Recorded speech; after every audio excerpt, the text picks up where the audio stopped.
আসসালামু আলাইকুম প্রিয় প্রিয় ভিউয়ার্স। এখন আমি রুই মাছ দিয়ে লাউ শাক দিয়ে রান্না করব।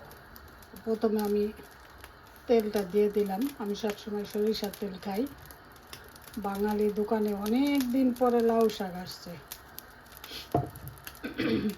ভাবলাম আমার মারে দেখতাম ছোটোবেলা রুই মাছ দিয়ে, মৃগেল মাছ দিয়ে, এসব মাছ দিয়ে শাক দিয়ে একটু ঝোল ঝোল করছে। কিন্তু এখন তো দেখি মানুষ তেমন একটা ঝোল খায় না। আমি একটু ভাজা ভাজাই করবো। পেঁয়াজ, রসুন, কাঁচামরিচ কিন্তু আমি ভেজে নিলাম। এখন এখানে আমি একে একে মশলাগুলো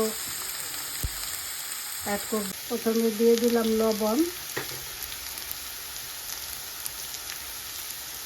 এখন দিয়ে দেব সামান্য হলুদ, সামান্য মরিচের গুঁড়া, কিছু জিরার গুঁড়া। লাউ শাকের মধ্যে জিরার ফাটিটা দিলে বেশ একটা সুন্দর ঘ্রাণ আসে। মশলাটা কষায় নেওয়ার জন্য আমি দিয়ে দেবো সামান্য পানি।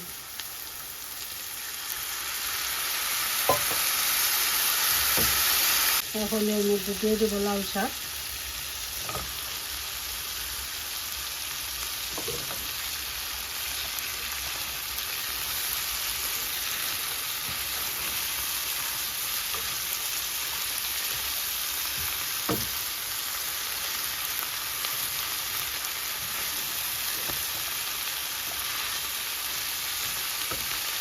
দেওয়া হয়ে গেছে। আমি এখন এটাকে কিছুক্ষণের জন্য ঢেকে দেব।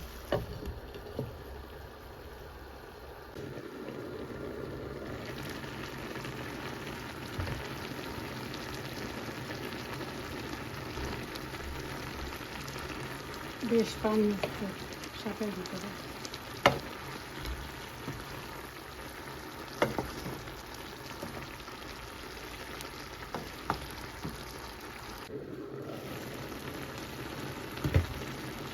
ভালো পানি উঠছে শাকের ভিতরে। এখন আমি শাকটা ওপেন রাখবো আর ঢাকবো না, তাহলে তাড়াতাড়ি পানিটা শুকিয়ে যাবে।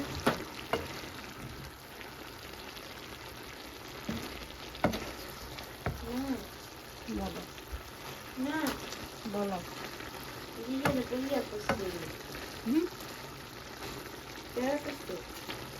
সমস্যা নেই।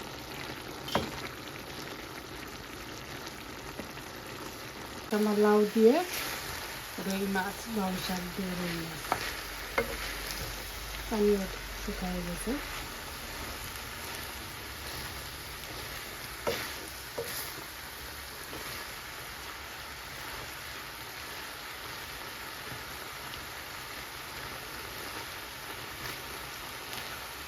রান্না করে খেয়ে দেখবেন, খুব ভালো লাগে। ওই যে রোজা আস্তে আস্তে দেখা যাচ্ছে এর সময় ঝোল তরকারিটা ভালো লাগে না, তো শুকনো শুকনো তরকারি হলে ভালো লাগে।